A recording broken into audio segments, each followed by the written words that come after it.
بسم اللہ الرحمن الرحیم۔ سامعین کرام، آپ سن رہے ہیں اردو داستان آتش خرمن، جس کے مصنف ہیں ملک صفدر حیات خان، اور یہ اس سلسلے کی قسط نمبر 4 ہے۔ مجھے امید ہے آپ کو میری یہ کاوش پسند آ رہی ہوگی۔ آپ نے اگر ابھی تک میرا چینل کہانی گھر سبسکرائب نہیں کیا تو ابھی میرے چینل کو سبسکرائب کر کے بیل نوٹیفیکیشن آن کر لیجئے تاکہ آنے والی ہر نئی کہانی کی اطلاع بر وقت آپ تک پہنچ سکے۔ پوری بات سننے کے بعد ASI نے کہا، رائے صاحب، وہاں سے کسی کو پکڑ کر بھی لانا ہے یا صرف معلومات حاصل کرنا ہے؟ فی الحال تمہیں جو کچھ کہا ہے وہی کرو۔ نواز کھارل نے روکھے لہجے میں کہا، اگر کسی کو گرفتار کرنے کی ضرورت پڑی تو میں تمہیں یہ شوق پورا کرنے کا موقع ضرور دوں گا، اور ہاں، اپنے ساتھ 2 سپاہیوں کو بھی لے جاؤ۔ دفتر کا وقت ختم ہونے سے پہلے وہاں پہنچو اور مطلوبہ معلومات حاصل کر کے فوراً واپس آؤ۔ ASI نے یقین دلایا کہ وہ جلد ہی کامیاب واپس لوٹے گا اور کمرے سے نکل گیا۔ تھوڑی دیر کے بعد ایک کانسٹیبل ظہور احمد کو لے کر تھانے پہنچ گیا۔ نواز کھرل نے اسے فوراً کمرے میں بلا لیا۔ نرگس کا کچھ پتہ چلا رائے صاحب؟ اس نے کمرے میں داخل ہوتے ہی سوال کیا۔ پھر اس کی نظر مجھ پر پڑی تو وہ چونک اٹھا اور سوالیہ انداز میں نواز کھرل کی طرف دیکھنے لگا۔ نواز کھرل نے اس کے سوال کا جواب دینے کے بجائے کہا، یہ ملک صفدر حیات صاحب ہیں، اٹاری سے آج ہی آئے ہیں۔ وہاں ملک صاحب ایک تھانے کے SHO ہیں۔ SHO ملک صفدر حیات۔ اس نے میری جانب دیکھتے ہوئے زیر لب دہرایا اور بولا، لیکن رائے صاحب، آپ مجھے یہ سب کچھ کیوں بتا رہے ہیں؟ اس لیے کہ آپ نے پوچھا ہے، نواز کھرل نے جواب دیا۔ نرگس کا ان سے کیا تعلق جناب؟ ملک صاحب نرگس کے بارے میں ایک اہم اطلاع لائے ہیں۔ کیا میری نرگس مل گئی ہے؟ اس کی آنکھوں میں امید کی چمک نظر آئی۔ نواز کھرل نے خشک لہجے میں کہا، نرگس مل تو گئی تھی لیکن دوبارہ لاپتہ ہو گئی۔ میں آپ کا مطلب نہیں سمجھا جناب۔ ظہور احمد کی آنکھوں میں الجھن تیر گئی۔ مطلب تو میں تمہیں اچھی طرح سمجھاؤں گا ظہور احمد، نواز کھرل نے سنسناتے ہوئے لہجے میں کہا۔ پہلے یہ بتاؤ کہ تم نے حقائق چھپانے کی کوشش کیوں کی تھی؟ یہ آپ کیا کہہ رہے ہیں رائے صاحب؟ سوال نہیں کرو ظہور احمد، نواز کھرل نے تلخ لہجے میں کہا۔ تم نے لیاقو کے خلاف نرگس کے اغوا کی رپورٹ درج کروا کے حقائق کو چھپانے کی کوشش کی ہے، ظہور احمد نے لجاجت آمیز انداز میں کہا۔ تھانے دار صاحب، لیاقو نے میرا جینا عذاب کر رکھا تھا۔ اس نے واضح الفاظ میں مجھے دھمکی دی تھی کہ اگر میں نے نرگس سے اس کی شادی کے لیے ہاں نہ کی تو وہ نرگس کو اٹھا کر لے جائے گا۔ آپ ہی بتائیں، میں ایک لچے لفنگے شخص سے اپنی پھول جیسی بیٹی کی شادی کیسے کر سکتا تھا؟ میں نے جب صاف انکار کر دیا تو اس نے اپنی دھمکی پر عمل۔ تمہارے اس الزام میں کوئی حقیقت نہیں ہے ظہور احمد، نواز کھرل نے ٹھوس لہجے میں کہا۔ تمہاری بیٹی نرگس کو کسی نے اغوا نہیں کیا، بلکہ وہ اپنی مرضی سے اپنے آشنا کے ساتھ فرار ہوئی۔ جناب، یہ کیسے ہو سکتا ہے؟ اس نے شرمندہ سے لہجے میں کہا۔ آپ اتنی بڑی بات کس بنا پر کہہ رہے ہیں؟ میری بیٹی تو… نواز کھرل نے اس کی بات کاٹ دی۔ ظہور احمد، تم جسے بار بار اپنی بیٹی کہہ رہے ہو، مجھے پتہ چلا ہے کہ وہ تمہاری سگی بیٹی نہیں۔ یہ بات تم نے مجھے پہلے کیوں نہیں بتائی تھی؟ وہ جذباتی لہجے میں بولا، رائے صاحب، میں نرگس کو اپنی بیٹی ہی سمجھتا ہوں۔ میں نے کبھی اسے… اگر واقعی تم اسے اپنی بیٹی سمجھتے ہو تو پھر اس کے معاملات بھی تم سے پوشیدہ نہیں ہوں گے، نواز کھرل نے ظہور احمد کا جملہ پورا ہونے سے پہلے ہی کہا۔ کس قسم کے معاملات جناب؟ کیا نرگس کسی سے محبت وغیرہ کرتی تھی؟ ایسی کوئی بات میرے علم میں تو نہیں ہے، ظہور احمد نے نفی میں سر ہلایا۔ نواز کھرل نے کہا، تم نے فیروزہ سے کب شادی کی تھی؟ 1.5 سال پہلے۔ نرگس کی عمر اس وقت کتنی تھی؟ ظہور احمد نے جواب دیا، 14.5 سال۔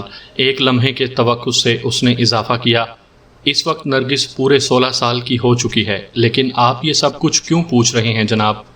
میں یہ سب کچھ اس لیے پوچھ رہا ہوں کہ لڑکیوں کے لیے یہ بڑی خطرناک عمر ہوتی ہے، نواز کھرل نے اس کے چہرے پر نظر جماتے ہوئے کہا۔ 13 سے 19 سال تک کی لڑکیوں پر گہری نگاہ رکھنی چاہیے۔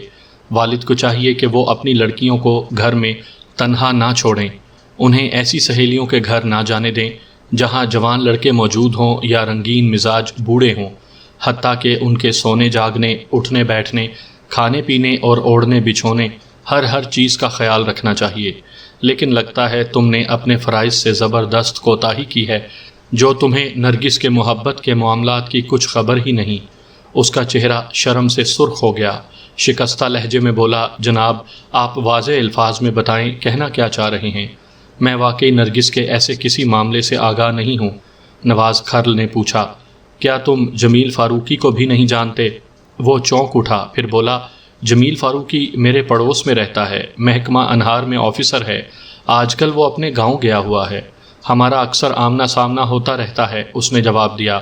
18 جولائی کو جب ہماری ملاقات ہوئی تو اس نے مجھے بتایا تھا کہ وہ کل یعنی 19 جولائی کو 1 ماہ کی چھٹی پر گاؤں جا رہا ہے۔ کیا 19 جولائی کو بھی وہ تم سے ملا تھا؟ نہیں، اس روز ہماری ملاقات نہیں ہوئی، ظہور احمد نے جواب دیا۔ 19 جولائی کو جب میں گھر سے نکلا تو اس وقت جمیل فاروقی کے گھر کے بیرونی دروازے پر تالا پڑا ہوا تھا۔ میں یہی سمجھا کہ وہ حسب پروگرام گاؤں چلا گیا ہوگا۔ میں نے پوچھا، کیا اس سے تمہاری اکثر بات چیت ہوتی رہتی تھی؟ ہاں، جب بھی آمنا سامنا ہو جاتا تھا 2-4 کلمات کا تبادلہ ہو جاتا تھا، ظہور احمد نے بتایا اور کچھ پریشان نظر آنے لگا۔ جمیل فاروقی کس گاؤں کا رہنے والا ہے؟ میں نے پوچھا۔ اتنا تو تمہیں معلوم ہی ہوگا، ظہور احمد نے الجھن آمیز لہجے میں جواب دیا، موزہ شام کوٹ، کنگن پور، ضلع قصور۔ اس کا مطلب یہی تھا کہ جمیل فاروقی نرگس کو اپنے ساتھ کنگن پور لے جانا چاہتا تھا، لیکن کسی مسئلے سے انہیں اٹاری ریلوے اسٹیشن پر اترنے پر مجبور کر دیا۔ ایسی کیا مجبوری ہو سکتی تھی؟ اس کا جواب نرگس ہی دے سکتی تھی، لیکن وہ ہماری دسترس میں نہیں تھی۔ جمیل فاروقی بھی جہاں پہنچ چکا تھا وہاں سے وہ ہمارے کسی سوال کا جواب نہیں دے سکتا تھا۔ ملک صاحب، ظہور احمد نے مجھے مخاطب کرتے ہوئے پوچھا، آپ نے جمیل فاروقی کے بارے میں ڈھیروں سوال کر ڈالے، لیکن ابھی تک میں آپ کا مقصد نہیں سمجھ سکا ہوں۔ نواز کھرل نے کہا، ظہور احمد، ملک صاحب کا مقصد میں تمہیں سمجھاتا ہوں۔ جمیل فاروقی تمہاری بیٹی نرگس کو بھگا کر لے گیا تھا۔ یہ نہیں ہو سکتا جناب، وہ تیزی سے نفی میں گردن ہلانے لگا۔ یہ ہو چکا ہے ظہور احمد، نواز کھرل نے یقینی لہجے میں کہا۔ تمہاری نرگس جمیل فاروقی کے ساتھ فرار ہوئی تھی۔ وہ بدستور نفی میں سر ہلاتے ہوئے بولا، جمیل فاروقی ایسا نظر تو نہیں آتا تھا، وہ تو بڑا بیبا بندہ ہے۔ رائے صاحب، آپ کو یقیناً کوئی غلط فہمی ہوئی ہے۔ ہمیں کوئی غلط فہمی نہیں ہوئی ظہور احمد، میں نے کہا۔ اس بیبے بندے نے آپ کے گھر میں نقب لگائی، بلکہ یوں کہیں کہ گھر کے بھیدی نے لنکا ڈھائی ہے۔ تو میری بات سمجھ رہے ہو نا؟ وہ قدرے اکھڑے ہوئے لہجے میں بولا، آپ کے پاس کیا ثبوت ہے کہ میری نرگس جمیل فاروقی کے ساتھ گھر سے اپنی مرضی سے بھاگی ہے؟ ثبوت بڑا پکا ہے ہمارے پاس، میں نے گھمبیر لہجے میں کہا۔ پھر مختصراً اسے تمام حالات سے آگاہ کرنے کے بعد ریلوے کے دونوں ٹکٹ میں نے اسے دکھاتے ہوئے کہا، یہ ٹکٹ جمیل فاروقی کے اٹیچی کیس سے ملے ہیں اور جمیل فاروقی کی کٹی پھٹی لاش ریسٹ ہاؤس کے نزدیک جنگل سے ملی تھی۔ جمیل فاروقی کی لاش؟ وہ لرزیدہ لہجے میں بولا، جمیل کو کس نے قتل کیا؟ میں نے لاش کی تصویر ظہور احمد کے سامنے رکھ دی اور پوچھا، یہ جمیل فاروقی ہی ہے نا؟ اس نے جلد ہی جمیل فاروقی کو پہچان لیا اور پھر اسبات میں سر ہلاتے ہوئے بولا، ہاں ہاں یہ وہی ہے، لیکن اس کی گردن کس نے کاٹی ہے؟ میرا مطلب ہے جمیل فاروقی کو کس نے قتل کیا ہے؟ قاتل کی تلاش جاری ہے، میں نے کہا۔ وہ کانپتی ہوئی آواز میں گویا ہوا، نرگس کا کیا ہوا؟ اس کے بارے میں آپ کو کچھ پتہ چلا؟ ہم اسی کے بارے میں پتہ چلانے کی کوشش کر رہے ہیں، میں نے تشفیع آمیز لہجے میں کہا۔ میں اسی سلسلے میں حویلی لکھا آیا ہوں، لیکن ابھی تک اس کا سراغ نہیں ملا۔ آخر وہ کہاں غائب ہو گئی ہے؟ ظہور احمد کا لہجہ احساس زیاں سے معمور تھا۔ وہ نواز کھرل کو مخاطب کرتے ہوئے بولا، تھانے دار صاحب، آپ میری بیٹی کو جلد از جلد تلاش کریں۔ اگر واقعی وہ جمیل فاروقی کے ساتھ گھر سے چلی گئی تھی تو جمیل فاروقی کے قتل کے بعد اسے واپس گھر آ جانا چاہیے تھا، وہ اب تک واپس کیوں نہیں آئی؟ ظہور احمد، میں نے سنجیدہ لہجے میں کہا، تھانے دار صاحب صرف سوال کرتے ہیں، سوالوں کے جواب نہیں دیتے۔ تم خاطر جمع رکھو، ہم تمہاری نرگس کو تلاش کرنے کی پوری کوشش کر رہے ہیں۔ نرگس ہی ہمیں بتا سکتی ہے کہ ریسٹ ہاؤس میں کیا واقعات پیش آئے تھے۔ میں نے کہا، کھرل صاحب کی بات میں وزن ہے، محبت کرنے والے ایک ساتھ جینے اور مرنے کی قسمیں بھی کھایا کرتے ہیں۔ نہیں، وہ نفی میں گردن ہلاتے ہوئے بولا، نرگس ایسی حماقت نہیں کر سکتی، وہ اپنی جان سے، اسے کچھ نہیں ہوگا۔ میرا مطلب ہے نرگس زندہ ہے، وہ ضرور مجھے مل جائے گی۔ ظہور احمد اس قدر بوکھلا گیا تھا کہ اس کے منہ سے بے ربط باتیں خارج ہو رہی تھیں۔ میں نے ٹھوس لہجے میں کہا، ظہور احمد، تمہاری بیٹی نے گھر سے بھاگ کر جتنی بڑی حماقت کا ثبوت دیا ہے، اس کے بعد اس سے کسی بھی احمقانہ بات کی توقع کی جا سکتی ہے۔ تمہیں ہر قسم کی خبر کے لیے ذہنی طور پر تیار رہنا چاہیے۔ اس کے چہرے پر زردی کھنڈ گئی۔ خوفزدہ لہجے میں بولا، ملک صاحب، دل دہلا دینے والی باتیں تو نہ کریں۔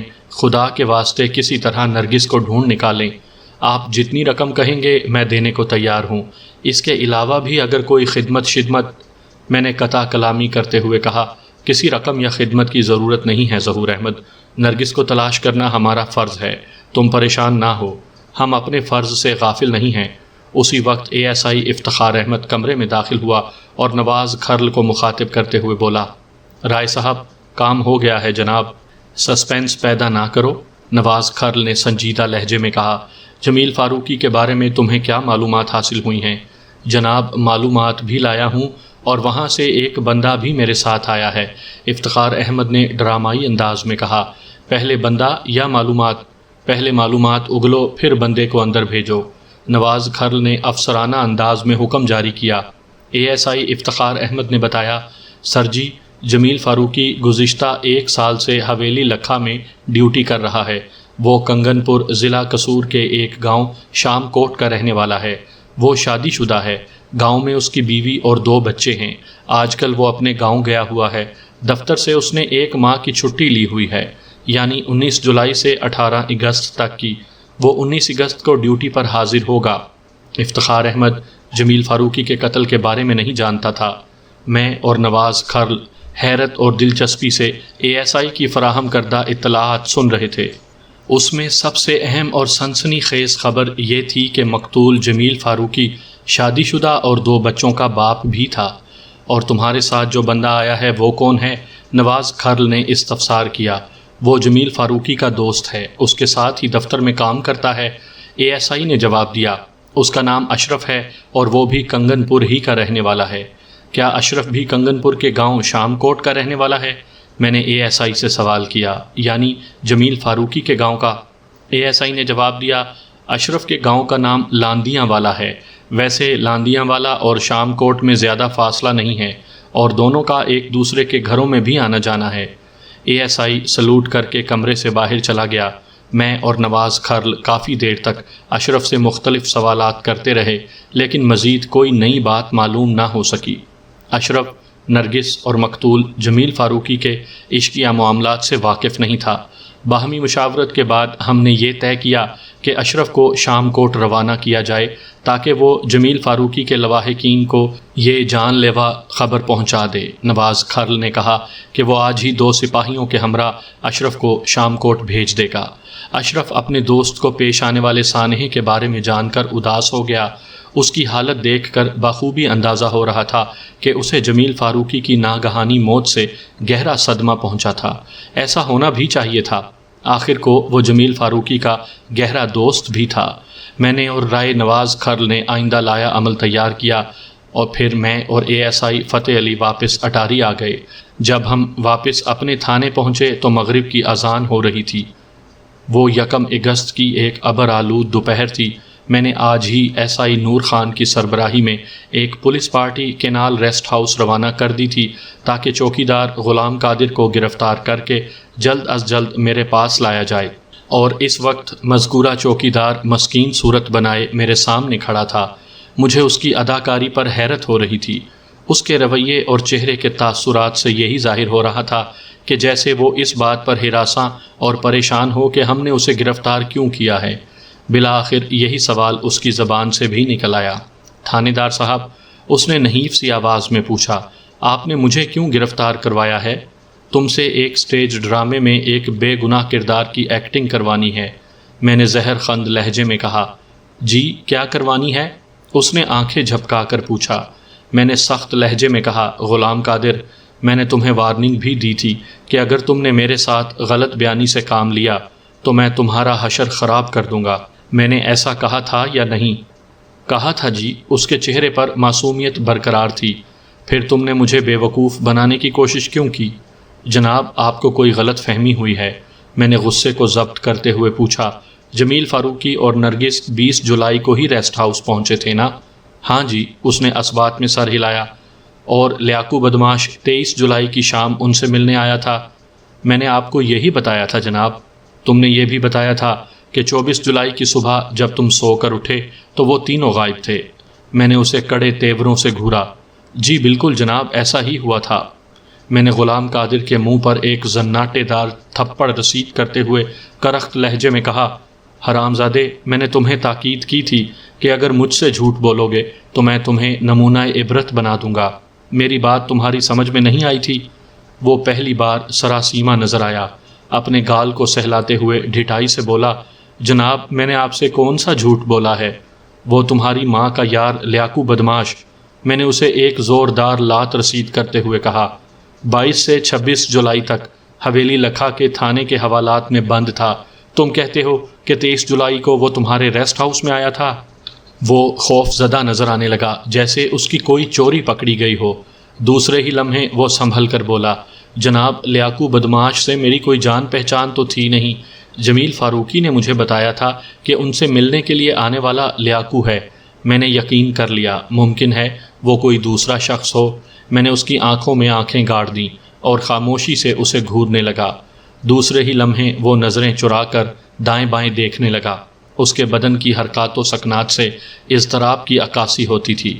میں نے ٹھہرے ہوئے لہجے میں کہا، غلام قادر، جب میں کوئی کیس حل کر لیتا ہوں تو معاملے کی تہہ تک پہنچنے میں مجھے دیر نہیں لگتی۔ بہتر ہوگا کہ تم خود ہی سب کچھ بتا دو۔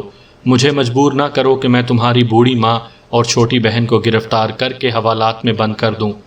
ان بیچاریوں کا کیا قصور ہے جناب؟ وہ منمنایا۔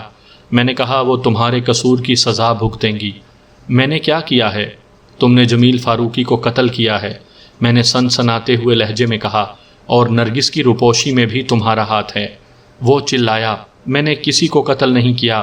اس کے پیچھے کھڑے ہوئے حوالدار نے اس کی کمر میں ٹھوکر لگائی تو وہ جملہ پورا نہ کر سکا اور منہ کے بل میری میز پر گرا۔ ملک صاحب کے سامنے زبان چلاتے ہو؟ حوالدار نے کالر سے پکڑ کر اسے گھسیٹا اور سیدھا کرتے ہوئے بولا، اگر زندگی پیاری ہے تو سب کچھ سچ سچ بتا دو، ورنہ اتنا ماروں گا کہ ہاتھ لگا لگا کر رو گے۔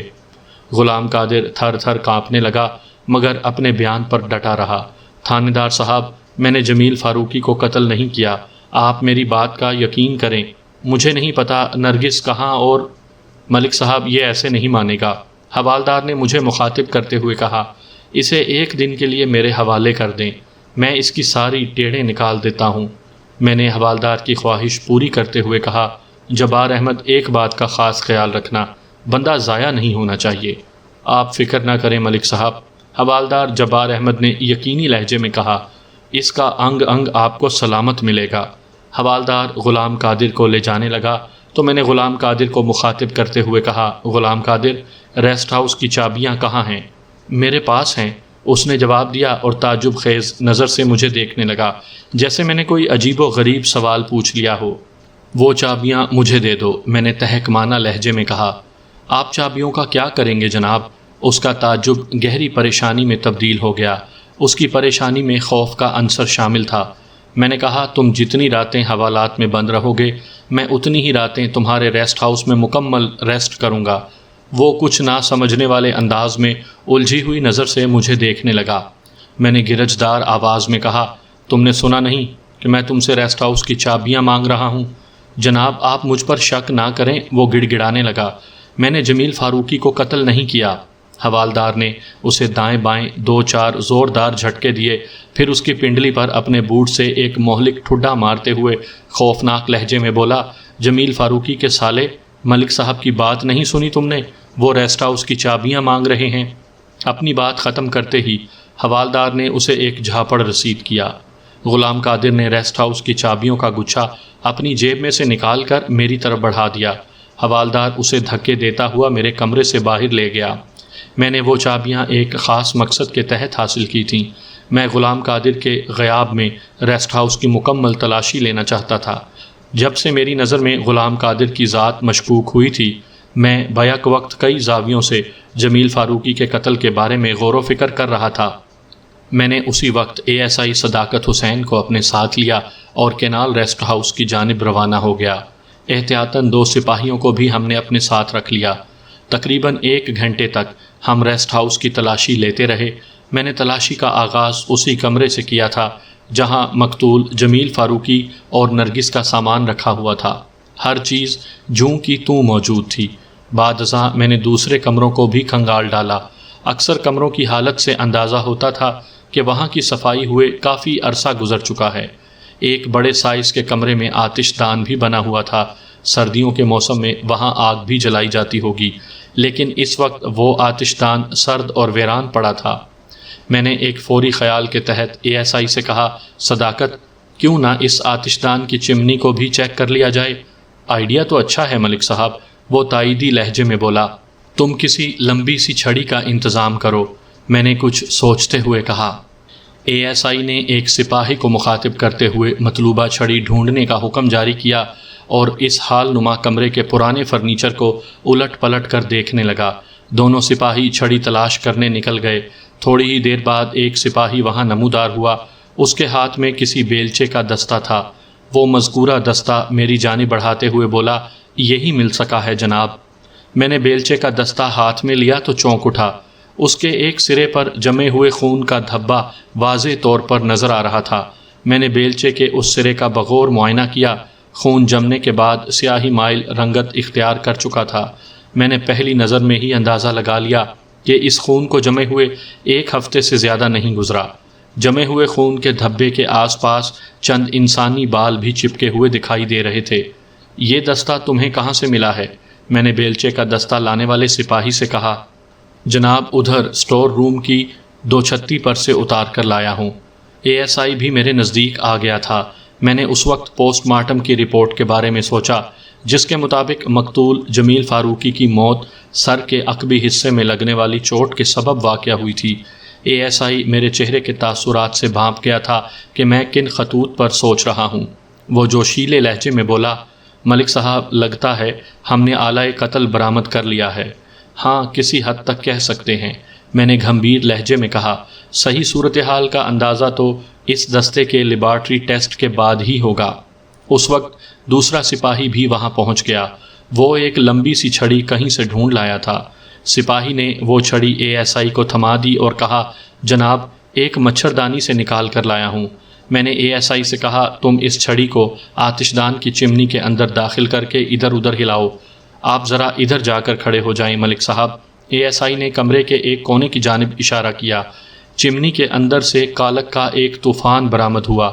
میں نے اے ایس آئی کے مشورے پر عمل کرتے ہوئے کہا، ذرا احتیاط کے ساتھ ہاتھ چلانا، بلکہ میرا تو خیال ہے تم چھڑی کانسٹیبل طارق محمود کو دے دو، وہ قد آور ہے، یہ کام زیادہ آسانی سے کر لے گا۔ اے ایس آئی نے ایک لمحے سوچا اور چھڑی طارق محمود کو پکڑا کر اسے ضروری ہدایات دینے کے بعد میرے پاس آ گیا۔ سپاہی مذکورہ نے مچھردانی والی پتلی اور لمبی چھڑی آتش دان کی چمنی میں داخل کر کے چاروں طرف گھمائی۔ اچانک چھڑی کسی بھاری چیز سے ٹکرائی۔ دوسرے ہی لمحے پوٹلی نما شے دھپ سے زمین پر آ گری۔ اس کے ساتھ ہی چمنی کے اندر سے کالک کا ایک بگولا سا برآمد ہوا، جو دیکھتے ہی دیکھتے پھیلنے لگا۔ کانسٹیبل طارق محمود بھی الٹے قدموں دوڑتے ہوئے ہمارے پاس آن کھڑا ہوا۔ تھوڑی ہی دیر میں کالک کا طوفان بیٹھ گیا تو میری ہدایت پر طارق محمود نے وہ پوٹلی اٹھائی اور باہر برآمدے میں اسے اچھی طرح جھاڑ کر میرے پاس لے آیا۔ میں نے فوراً وہ پوٹلی کھول کر دیکھی۔ اس کے اندر سے ایک پھولدار زنانہ سوٹ برآمد ہوا، جسے لپیٹ کر ایک بنڈل کی شکل دے دی گئی تھی۔ جب میں نے مذکورہ زنانہ سوٹ کو زور سے جھٹکا تو اس کی تہوں میں سے ایک کنگ سائز چھری برآمد ہوئی۔ اس چھری کا پھل کم و بیش 10 انچ تھا اور اس پر خون جمع ہوا تھا۔ میں نے پھولدار زنانہ لباس کو اچھی طرح چیک کیا۔ 1-2 جگہ مجھے خون کے خشک دھبے نظر آئے، جو میرے خیال میں خون آلود چھری لپیٹنے کی وجہ سے بن گئے تھے۔ ملک صاحب، سارا مسئلہ ہی حل ہو گیا، اے ایس آئی نے فیصلہ کن لہجے میں کہا۔ یہ غلام قادر بڑا ہی میسنا بندہ ہے۔ اسی نے جمیل فاروقی کو قتل کیا اور نرگس کے لباس کو دیکھ کر اندازہ ہوتا ہے کہ غلام قادر اس کا بھی کام تمام کر چکا ہے۔ میں نے مذکورہ لباس کی طرف اشارہ کرتے ہوئے پوچھا، اس پر نرگس کا نام لکھا ہوا تمہیں کہیں نظر آیا ہے؟ وہ گڑبڑا گیا۔ میرا مطلب ہے، میں نے قطع کلامی کرتے ہوئے کہا، ہمیں فوراً تھانے پہنچنا چاہیے، باقی اندازے وہیں جا کر قائم کریں گے۔ اے ایس آئی ان سراغوں کو سمیٹنے میں مصروف ہو گیا۔ جو ریسٹ ہاؤس کی تلاشی کے دوران ہمارے ہاتھ لگے تھے، وہ کرائے کا تانگا ماں کوچوان ریسٹ ہاؤس کے باہر موجود تھا، جس میں بیٹھ کر ہم یہاں پہنچے تھے۔ ریسٹ ہاؤس کو دوبارہ تالا بند کرنے کے بعد ہم واپس تھانے آ گئے۔ میں نے اپنے کمرے میں پہنچتے ہی حوالدار جبار احمد کو بلا لیا اور پوچھا، جبار، تمہاری محنت رنگ لائی ہے یا نہیں؟ ملک صاحب، بندہ خاصا سخت جان ہے، حوالدار نے بتایا۔ کچھ اسپیشل طریقے استعمال کرنے پڑیں گے، بس آپ کی اجازت چاہیے۔ میں نے کہا، شاید اسپیشل طریقے استعمال کرنے کی نوبت نہ آئے، تم غلام قادر کو میرے پاس لے آؤ، میں نے اس کی زبان کھولنے والی چابی تلاش کر لی ہے۔ حوالدار استجابیہ نظر سے مجھے دیکھتے ہوئے کمرے سے باہر نکل گیا۔ تھوڑی دیر بعد وہ غلام قادر کو لے کر آ گیا۔ غلام قادر نے مجھے دیکھتے ہی رونا شروع کر دیا۔ ملک صاحب، حوالدار نے میرے ساتھ بہت زیادتی کی ہے، وہ التجا آمیز لہجے میں بولا۔ میں نے جو جرم کیا ہی نہیں اسے کیسے تسلیم کر لوں؟ میں نے ASI صداقت حسین کو اشارہ کیا۔ اس نے ریسٹ ہاؤس سے ملنے والا بیلچے کا خون آلود دستہ، کنگ سائز خون آلود چھری اور پھولدار زنانہ سوٹ میری میز پر پھیلا دیا۔ غلام قادر کی آنکھیں پھٹ گئیں۔ میں نے کڑک کر غلام قادر سے سوال کیا، ان کو پہچانتے ہو؟ اس کے چہرے کا رنگ اڑ گیا۔ مجھے یوں محسوس ہوا جیسے وہ ابھی گر جائے گا۔ مذکورہ اشیاء کو دیکھتے ہی اس کی حالت غیر ہو گئی تھی۔ وہ لرزیدہ آواز میں بولا، پانی۔ یہ پکا راگ بند کرو۔ میرا لہجہ غضبناک تھا۔ میرے سوال کا جواب دو۔